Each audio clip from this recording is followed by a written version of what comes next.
ওং নমো ভগবতে বাসুদেবায়। ওং নমো ভগবতে বাসুদেবায়। ওং নমো ভগবতে বাসুদেবায়। পুত্রদা একাদশী মাহাত্ম্য।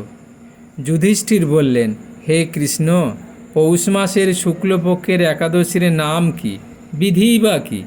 কোন দেবতা ওই দিনে পূজিত হন এবং আপনি কার প্রতি সন্তুষ্ট হয়ে সেই ব্রত প্রদান করেছিলেন? কৃপা করে আমাকে সবিস্তারে তা বলুন। শ্রীকৃষ্ণ বললেন, হে মহারাজ, এই একাদশী পুত্রদা নামে প্রসিদ্ধ। সর্বপাপ বিনাশিনী ও কামদা এই একাদশীর অধিষ্ঠাত্রী দেবতা হলেন সিদ্ধিদাতা নারায়ণ। ত্রিলোক এর মতো শ্রেষ্ঠ ব্রত আর নেই। এই ব্রতকারীকে নারায়ণ বিদ্বান যশস্বী করে তোলেন। এখন আমার কাছে ব্রতের মাহাত্ম্য শ্রবণ করুন। ভদ্রাবতীপুরীতে সুকেতুমান নামে এক রাজা ছিলেন। তার রানীর নাম ছিল শৈবা। রাজদম্পতি বেশ সুখেই দিন যাপন করছিলেন। বংশরক্ষার জন্য বহুদিন ধরে ধর্মকর্মের অনুষ্ঠান করেও যখন পুত্র লাভ হলো না, তখন রাজা দুশ্চিন্তায় কাতর হয়ে পড়লেন। তাই সকল ঐশ্বর্যবান হয়েও পুত্রহীন রাজার মনে কোনো সুখ ছিল না। তিনি ভাবতেন, পুত্রহীনের জন্ম বৃথা ও গৃহশূন্য। পিতৃদেব মনুষ্যলোকের কাছে যে ঋণ শাস্ত্রে উল্লেখ আছে, তা পুত্র বিনা পরিশোধ হয় না।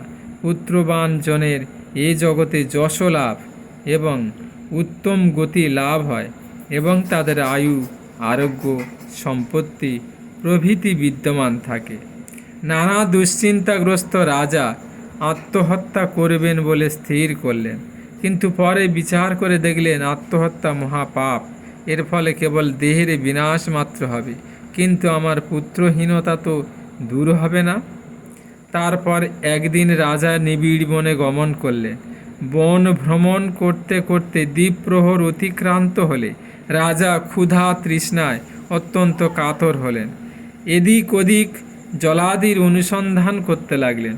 তিনি চক্রবাক, রাজহংস এবং নানা রকম মাছে পরিপূর্ণ একটি মনোরম সরোবর দেখতে পেলেন। সরোবরের কাছে মুনিদের একটি আশ্রম ছিল। তিনি সেখানে উপস্থিত হলেন। সরোবর তীরে মুনিগণ বেদ পাঠ করছিলেন। মুনিবৃন্দের শ্রীচরণে তিনি দণ্ডবৎ প্রণাম করলেন। মুনিগণ রাজাকে বললেন, হে মহারাজ, আমরা আপনার প্রতি প্রসন্ন হয়েছি। আপনার কি প্রার্থনা বলুন। রাজা বললেন, আপনারা কে এবং কী জন্যই বা এখানে সমবেত হয়েছেন? মুনিগণ বললেন, হে মহারাজ, আমরা বিশ্বদেব নামে প্রসিদ্ধ এই সরোবরে স্নান করতে এসেছি। আজ থেকে 5 দিন পরেই মাঘ মাস আরম্ভ হবে। আজ পুত্রদা একাদশী তিথি। পুত্র দান করে বলেই এই একাদশীর নাম পুত্রদা। তাদের কথা শুনে রাজা বললেন, হে মুনিবৃন্দ, আমি অপুত্রক, তাই পুত্র কামনায় অধীর হয়ে পড়েছি। এখন আপনাদের দেখে আমার হৃদয়ে আশার সঞ্চার হয়েছে। এ দুর্ভাগা পুত্রহীনের প্রতি অনুগ্রহ করে একটি পুত্র প্রদান করুন। মুনিগণ বললেন, হে মহারাজ, আজ সেই পুত্রতা একাদশী তিথি, তাই আপনি এখনই এই ব্রত পালন করুন। ভগবান শ্রী কেশবের অনুগ্রহে অবশ্যই আপনার পুত্র লাভ হবে। মুনিদের কথা শোনার পর যথা বিধানে রাজা কেবল ফলমূলাদি আহার করে সেই ব্রত অনুষ্ঠান করলেন। দ্বাদশী দিনে উপযুক্ত সময়ে শস্যাদি সহযোগে পালন করলেন। মুনিদের প্রণাম নিবেদন করে নিজ গৃহে ফিরে এলেন। ব্রত প্রভাবে রাজার যথাসময়ে একটি তেজস্বী পুত্র লাভ হল। হে মহারাজ, এ ব্রত সকলেরই পালন করা কর্তব্য। মানব কল্যাণ কামনায় আপনার কাছে আমি এই ব্রত বর্ণনা করলাম। নিষ্ঠা সহকারে যারা এই পুত্রদা একাদশী ব্রত পালন করবে, তারা পুত নামক নরক থেকে পরিত্রাণ পাবে। আর এই ব্রতকথা শ্রবণ কীর্তনে অগ্নিষ্টম যজ্ঞের ফল পাওয়া যায়। ব্রহ্মাণ্ড পুরাণে এই মাহাত্ম্য বর্ণনা করা হয়েছে।